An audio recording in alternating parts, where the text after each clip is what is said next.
I got the sense that either Narita Boy thinks it's very, very clever, or that it's all been written with tongue firmly stuck in cheek, and I can't decide which it is. On the one hand, its obtuse jargon-filled dialogue almost feels like parody, but then the poignant moments it seeks to conjure in between levels are at odds with the idea of comedy. After this long with the game, I'm still a bit confused.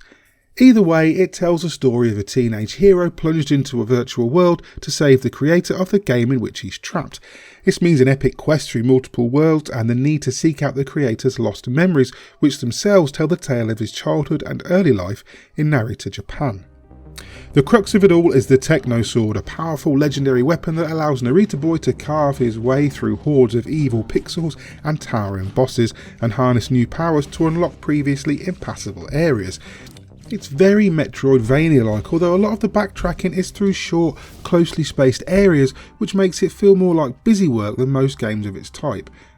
For example, one section early on sees you schlepping back and forth between about 5 or 6 rooms, and it's not tedious exactly, but it's not much fun either. Which is not to say I didn't enjoy Narita Boy. In fact, it's a hard game to not love given its incredible artwork, blistering synth soundtrack and abundance of heart. That this was a Kickstarter project comes as no surprise. You can clearly see and feel the passion and effort Studio Koba has put into the development. The biggest issue here though is that so much of what's going on story-wise was completely lost on me. The only bit I really understood was finding the creator's memories, and even then I couldn't at first understand why that was the main motivation. Bear in mind that at certain points of this game you'll become a techno stag and gallop through a pixel forest. You'll take techno dudes into your being that you can summon to clear the screen or otherwise aid you in tough situations. You'll battle enemies like Lord VHS and the Black Rainbow in arenas that look like psychedelic 80s album covers. Narita Boy is a busy game, which keeps the pace up and atones for some of the laborious backtrackery. Both combat and movement are fluid and satisfying. Tying together shoulder slams, dodge slides and uppercut swings is fun, while traversing the levels has a rolling rhythm to it that makes it all wonderfully addictive. I just wish there was a map. If Carrion taught us anything, it's that a Metroidvania without even a rudimentary map is hard work, especially when so much of it looks kinda the same. I don't mind charging back and forth to solve visual code puzzles and find techno keys to progress, but I don't like not knowing where I'm going or where I've been. That said, you'll often know you're going the right way because someone will start talking about a boss, mostly known as stallions for some reason. Narita Boy is full of bosses, and while most aren't overly taxing, each took me a few attempts to get the feel of. A few of them are really cool, but most are variations on dodge, slide, attack, jump, repeat.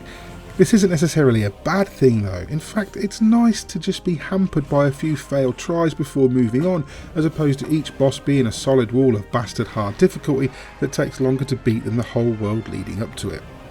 Some of the areas you'll traverse are stunning to look at, and small puzzles keep your brain working throughout the pretty constant combat. The Techno-Sword is like a lightsaber, swishing and fizzing back and forth, and while it's easy to misjudge a slide and take damage, you'll soon get the hang of the rhythm. It throws a multitude of enemy types at you, from hulks that fire lasers you'll need to duck to armoured skeletons with shields that need shoulder armour before you can damage them. Even when you're dying though, Narita Boy remains endearing. All told, there's an awful lot to recommend here. The difficulty is balanced well enough to offer challenge without frustration, and the combat is sublime, offering you new power-ups and special moves at a steady rate.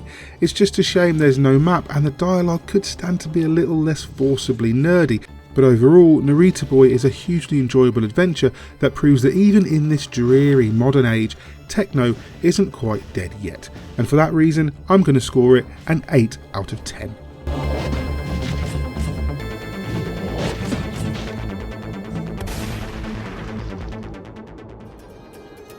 Hello, Mick Fraser here. Hope you enjoyed my review of Narita Boy from Studio Koba and Team17. It's available currently on Switch, PlayStation 4 and PC, so if you're going to check it out, do let us know in the comments. We love to hear from you guys.